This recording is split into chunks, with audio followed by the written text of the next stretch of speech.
कुणाल कामराला अटक करता येणार नाही, हायकोर्टाचा मोठा दिलासा। जबाब नोंदवण्यासाठी कामराच्या अटकेची गरज नाही असं हायकोर्टाने म्हटलेलं आहे। कामराच्या जीवाला धोका, मग मुंबईमध्ये का बोलावता असा सवाल देखील कोर्टाने केलेला आहे। मुंबई पोलीस तामिळनाडूमध्ये जाऊन जबाब नोंदवू शकतात असंही कोर्टाने म्हटलं। मुंबई हायकोर्टाची मुंबई पोलिसांना चपराक। दरम्यान हायकोर्टाने कुणाल कामराच्या एफआयआर रद्द करण्याच्या याचिकेवरील निकाल राखून ठेवलेला आहे। मुर्जी पटेल, गुलाबराव पाटील, राहुल कनाल यांनी कामराला धमकीबाजा इशारा दिलाय। अजित पवार, योगेश कदमांनीही कामराला धडा शिकवा असं म्हटलंय। धमक्यांमुळेच मद्रास हायकोर्टानं कामराला अटकेपासून संरक्षण दिलंय। शिवसेनेत जे काही घडलं त्याची इतिहासात नोंद झाली, त्यावर कामरानं आपलं मत मांडलंय। कुणाल कामराला अनेक राजकीय नेत्यांकडून धमक्या आल्यात। कामराचे तुकडे करू अशा धमक्या सोशल मीडियात देण्यात आल्यात। जीवाला धोका असल्यानंच आम्हाला अंतरिम जामीन द्या। अजित पवारही शिंदेच्या शिवसेनेला गद्दार म्हणाले होते। 2024 ची संपूर्ण निवडणूक गद्दार शब्दावर लढवली गेली। महाविकास आघाडीनं गद्दारांचा पंचनामा अशी घोषणाही केली होती। निवडणुकीवेळी महाविकास आघाडीवर कुणीही आक्षेप घेतला नाही। कामराला धमक्या येत असतानाही खार पोलीस नोटीस पाठवायचे। खार पोलिसांनी कामराच्या आईवडिलांनाही त्रास दिलाय। कामराच्या जीवाला धोका आहे, त्याला त्रास दिला जातोय असा युक्तिवाद कुणाल कामराच्या वकिलांनी मुंबई हायकोर्टात केलाय। कुणाल कामरानं वैयक्तिक अवमान केला, याला राजकीय विनोद म्हणता येणार नाही।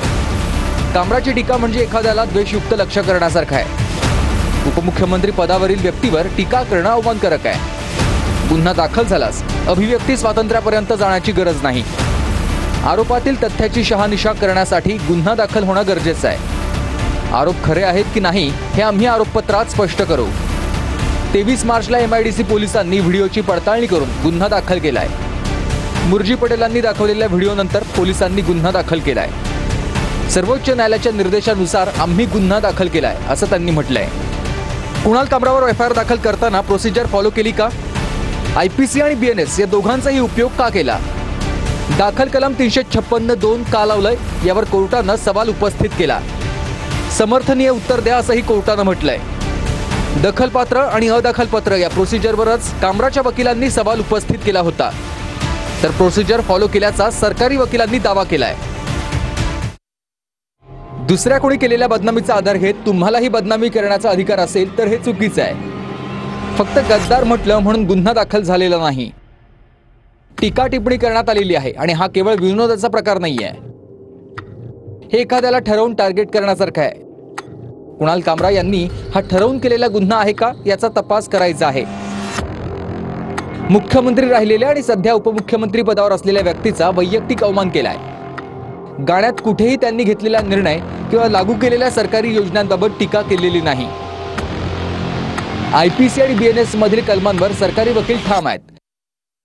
कुणाल कामरा हे सुशिक्षित आणि त्यांना प्रचंड फॉलोअर आहेत याची जाणीव आहे। फक्त गद्दार म्हटलं म्हणून गुन्हा दाखल झालेला नाही। कामराच्या याचिकेत तथ्य नाही असं म्हणत याचिका रद्द करण्याची सरकारी वकिलांनी मागणी केली आहे। कुणाल कामराला इथे येऊन जबाब घेण्याची गरज आहे का असा सवाल कोर्टानं केलाय। कामराच्या जीवाला धोका आहे, चौकशीला स्वतः उपस्थित राहण्याबाबत का सांगत आहात? कामराच्या जीवाला धोका आहे, मग त्यांच्या सुरक्षेची काळजी तुम्ही घेणार का असा सवाल कोर्टानं केलाय। तुमचे काही लोक तिथे जाऊन जबाब नोंदवू शकतात असं मुंबई हायकोर्टानं म्हटलंय। तामिळनाडूत जाऊन जबाब नोंदवण्याची परवानगी देत आहोत, मग हरकत काय असा सवाल कोर्टानं केला। कुणाल कामरा मुंबईत कधी येतात असा सवाल कोर्टानं कामराच्या वकिलांना केला।